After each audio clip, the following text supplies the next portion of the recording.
1842 is where the receipts start talking, and most people aren't listening. Because when the system gets official, it doesn't announce itself, it files itself. Hey there, how are you doing? My name is Angel, and I like all things that are mysterious, right? And currently, they're doing some kind of construction, so bear with me through this one. I can't even say construction, but they're cutting something down or doing something. Bear with me. The whole purpose of this part 2 is to touch on some points that I completely glossed over the first time around. So we're going to fix that with this one because I feel like these will come into play later. Or they show how hard it was during this time. What happens after the system locks in and nobody is watching anymore? If you watched part 1, you already know the big anchors we laid down. So part 2 is not a repeat. Part 2 is the pressure layer, the part that explains the vibe of 1842. What Rockford actually is in 1842, and not what we call it today. How public buildings become leverage. How survival conditions tighten everything. And how it all points directly at what happens next in 1843. Let's get this straight, because it changes how people understand leadership. In 1842, Rockford isn't a city yet. It's incorporated village town. Incorporated in 1839. And it won't be chartered as a city until 1852. So when we talk about leadership in this era, it's not mayor, the way people imagine today. This is Rockford being run by trustees. And later, the president of the board of trustees functions like the top village officer. That matters because the system doesn't need a mayor to become real. It just needs paperwork and positions and permanence. Now here's the part that becomes the blueprint for Rockford's messier future. One record describes citizens making a proposition. They agreed to help erect county buildings, but with conditions attached. And that right there is the mechanism. Public infrastructure becomes a bargaining chip. Not because people are evil villains twirling mustaches. Because once you realize buildings can move power, you start negotiating buildings like they are currency. If you are watching this like a pattern, this is a habit forming. And once a habit forms in a town, it doesn't just stop forming. I'm saying it again because it matters every single time. This is stolen land first.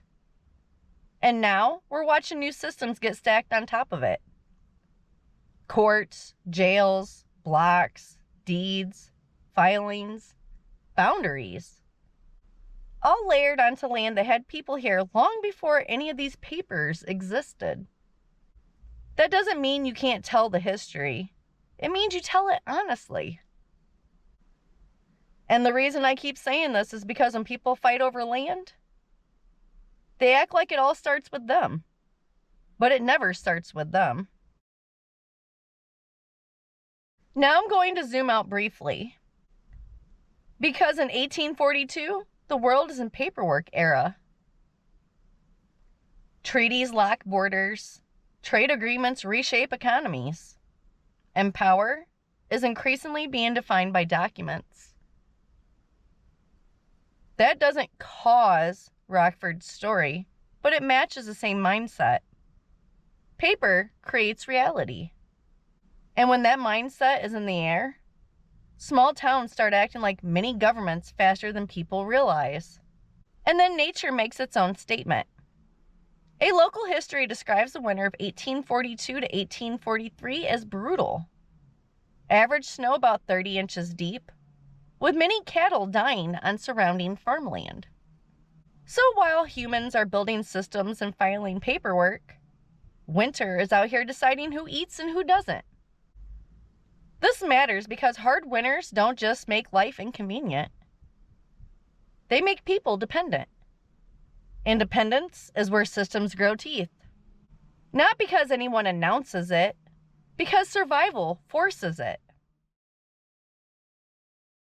Now let's tie the red string without getting sloppy. 1842 is the year you can see the system becoming official through paperwork. Governance structures, filings, dealings, and permanence. And then the winter shows what happens when life gets hard. People stop caring about the fine print. They care about making it through the season. And that's the punchline in 2026. Nobody is watching anymore. Not because they're stupid, because they're exhausted. And that's exactly when systems expand. Quietly, on paper, while everyone's eyes are shut. And before we close this case file, here's what's coming next. Because 1843 is the year Rockford stops improvising and starts building permanence. You'll see the next phase of the town's story. Water becoming power, structures becoming permanent, indecisions in ink turning into decisions in brick.